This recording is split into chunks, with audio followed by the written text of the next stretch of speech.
ladies and gentlemen, and welcome back to Tech Showdown. My name is Kevin, this is my co-host Teddy, and today we're doing a monitor review, something we haven't done for quite some time, so we're going to be checking out this guy. It's the AOC U2879VF 28-inch 3840 by 2160, so 4K FreeSync gaming monitor. And we'll jump right into it then with the key specs.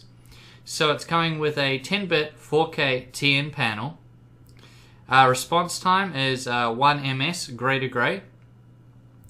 Refresh rate is 60 Hz and a contrast ratio of 1000 to 1. It has no speakers and it's coming with an external power supply. So let's move over then and talk about the design then.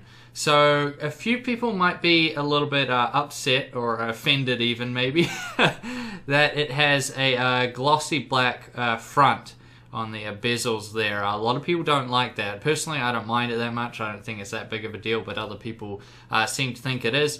Around the back, it's a similar affair, just a sort of more like a brushed approach, I suppose. The stand is grey and it looks pretty decent, but overall this is a pretty basic looking monitor. It's not going to blow anybody away, but it's going to be good for the people that want something a bit more minimalistic.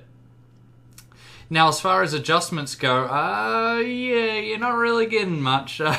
You get tilt, so from -5 to +25 degrees, and that's about it. No swivel, no nothing. So yeah, it's typical for AOC at the price range that this one is coming in at, which we'll talk about a bit later, that it comes with very, very limited adjustability.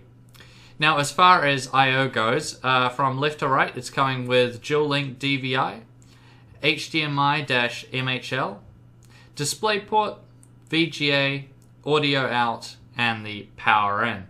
So it's all pretty standard there. You're probably going to be either just using the HDMI or the DisplayPort, so that's really good there. Maybe not as many as people want, and no USB, which might just disappoint some people, but personally I don't think that was an issue at all. Now, as far as image quality goes, so what is it actually like to use? So color reproduction is decent straight out of the box. I actually thought it was pretty damn good. It's yeah, definitely very usable straight out of the box.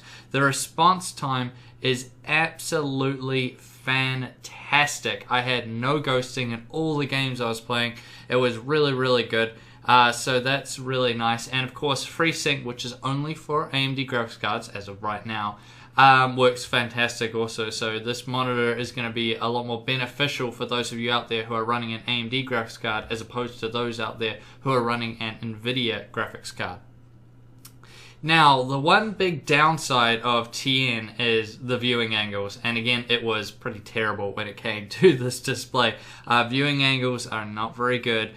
However, I don't have a huge issue with this because most of the time you're just looking at it straight on, so it's not going to be an issue, but for some people it still will be, and that's just one of the other limitations that you need to be aware of with this display.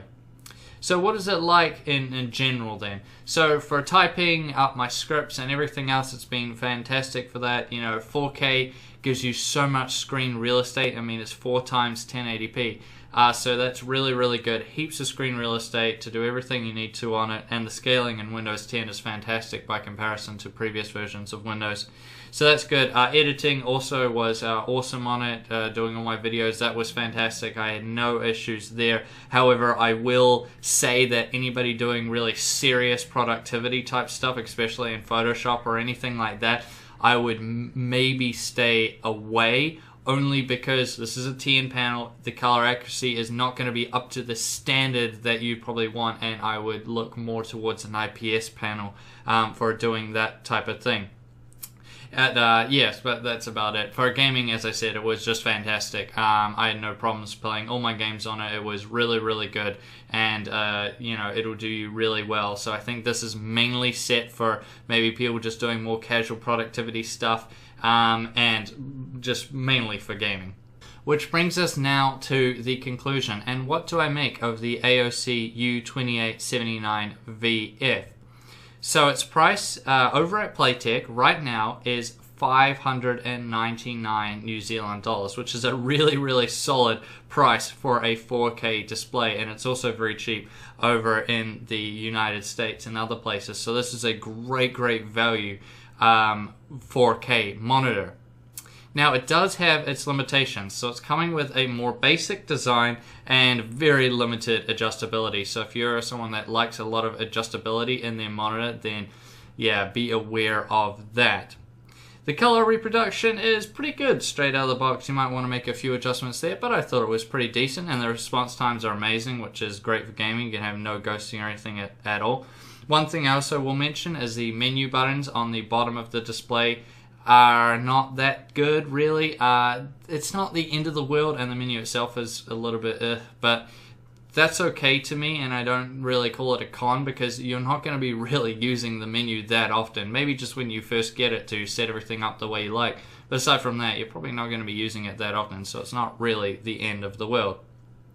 So yeah, great for gaming. However, the viewing angles, you know, common TN issue, the viewing angles are not very good. You're going to be getting color shift and stuff like that. However, you're mostly just going to be looking at it straight on, so it won't be an issue.